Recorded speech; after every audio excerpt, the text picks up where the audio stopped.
اللہ تعالیٰ نے رمضان میں زوجہ کے قریب جانے سے صحابہ کو منع کیا تھا. بڑا دلچسپ واقعہ ہے. رمضان کی راتوں میں بھی زوجہ کے قریب جانے سے منع کیا تھا. ایک صحابی تھے, وہ رات میں کہیں چلے گئے, اب بڑے پریشان ہوئے, رسول اللہ صلی اللہ علیہ وسلم کے پاس آئے, عرض کیا یا رسول اللہ مجھ سے غلطی ہوئی, رمضان کی رات میں نے اپنی زوجہ کے قریب چلا. آپ نے فرمایا کیوں؟ وہ بڑا دلچسپ واقعہ ہے, بس بظاہر تھوڑا حیا کے خلاف بھی ہے لیکن اتنا بھی نہیں ہے. وہ کہہ رہے میری زوجہ کہیں پانی بھرنے کے لیے جا رہی تھی, ان کی پنڈلی کھلی تو میری نظر بیوی کی پنڈلی پر پڑی اور میں بس پاگل ہو گیا بیوی کے عشق میں. میں یہ اس لیے بیان کر رہا ہوں کہ جو لوگ نظر کی حفاظت کرتے ہیں وہ بیوی کے عشق میں پاگل ہوتے ہیں. جو دن رات انٹرنیٹ پر پنڈلیاں دیکھتے رہتے ہیں انہیں بیوی کی پنڈلی بھی کیا شکل بھی اچھی نہیں لگتی ان کو. بد نظری کا یہ عذاب ہے, وبال ہے کہ جو اللہ نے گھر میں آپ کے لیے بٹھائی ہے وہ آپ کو اچھی نہیں لگے گی. تو نظر کی حفاظت کیا کرو, اس سے آپ کو اپنی بیوی سے عشق ہوگا, محبت ہوگی. بات آ رہی ہے سمجھ میں؟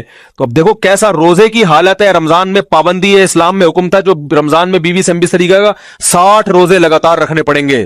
کتنا بڑا جرم, لیکن صحابی سے برداشت نہیں ہوا. صرف زوجہ کے پاؤں پہ نظر پڑی ہے تو وہ کیسے بیوی سے محبت کرتے ہوں گے, اور وہ بیوی کے بغیر رہ سکتے ہوں گے. اور آج لوگوں کے فون آتے ہیں, ہماری بیگم جس میگے جاتی ہے اتنی خوشی ہے, ایسا اچھا سا فیل ہوتا ہے, ایسا عجیب سا محسوس ہو رہا ہوتا ہے جیسے آزاد ہو گئے. تو میں کہتا ہوں ظاہر ہے اب تمہیں موقع مل گیا کنڈی لگانے کا, ٹھیک ہے نا, اور آنکھ مٹکے کرنے کا, تو خوش تو ہوگے. تو یہ بھی ایک عذاب ہے جو لبرل لوگ نے جس عذاب میں ڈالا ہوا ہے نا, اس میں عورت کے حقوق نہیں ہے. عورت کے حقوق نظر کی حفاظت میں اور عورت کے پردہ کرنے میں ہے. جب مرد باہر نکلے گا سب پردے میں ہوں گی تو آئے گا کس کے پاس؟ بیگم کے پاس ہی آئے گا. تو اتنے منہ کالا کرنے کے راستے کھول دیے ہیں تو ظاہر ہے پھر کامیاب ازدواجی زندگی نہیں ہوتی. تو نبی کے پاس آئے, عرض کیا یا رسول اللہ میں برداشت نہیں کر پایا. تو آپ مسکرا دیے. تو وہ نبی کے پاس گئے, یا رسول اللہ ایسے ہوا, مجھ سے غلطی ہو گئی. تو آپ نے فرمایا کیوں؟ فرمایا ایسا ہو گیا تھا. تو آپ صلی اللہ علیہ وسلم نے فرمایا 60 روزے رکھو لگاتار.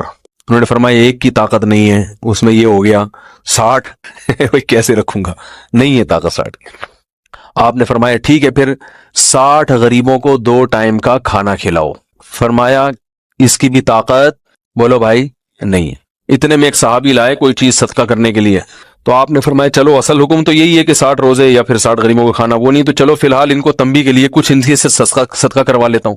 فرمایا چلو یہ فلاں خیرات کی ایک چیز لے کر آئے ہیں, تم یہ لے کے غریبوں میں بانٹ دو. انہوں نے فرمایا مجھ سے زیادہ غریب پورے مدینہ میں بھائی کوئی بھی نہیں.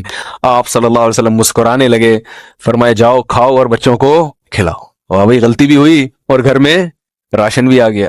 تو اس کے بعد قرآن کی آیت نازل ہوئی کہ احل لکم لیلۃ الصیام الرفث الی نسائکم ہن لباس لکم وانتم لباس لہن علم اللہ انکم کنتم تختانون انفسکم فتاب علیکم وعفی عنکم فالآن باشروہن وابتغوا ما کتب اللہ لکم. فرمایا اللہ کو بتایا کہ تم اس حکم پر عمل نہیں کر سکتے, لہذا رمضان کی راتوں میں تمہیں اپنی بیوی کے پاس جانے کی اجازت ہے, لہذا ان کے پاس جایا کرو اور اس اولاد کو تلاش کرو جو اللہ نے تمہارے مقدر میں لکھ دی ہے.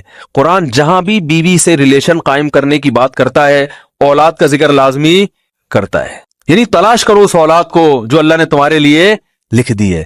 ما کتب اللہ لکم, ما کتب اللہ علیکم نہیں ہے. علا کا مطلب تمہارے خلاف, لکم کا مطلب تمہارے فائدے کے لیے. لام عربی میں نفع کے لیے آتا ہے, علا عربی میں ضرر اور نقصان کے لیے آتا ہے.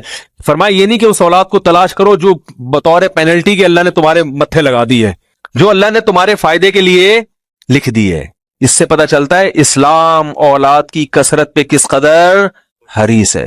بات آ رہی ہے اور بھی اس بارے میں آیتیں ہیں قرآن مجید کی, مگر میں اب زیادہ تفصیل میں نہیں جاؤں گا. کچھ آیتیں رہ گئی ہیں, کچھ احادیث رہ گئی ہیں, تو وہ انشاءاللہ پھر اگلے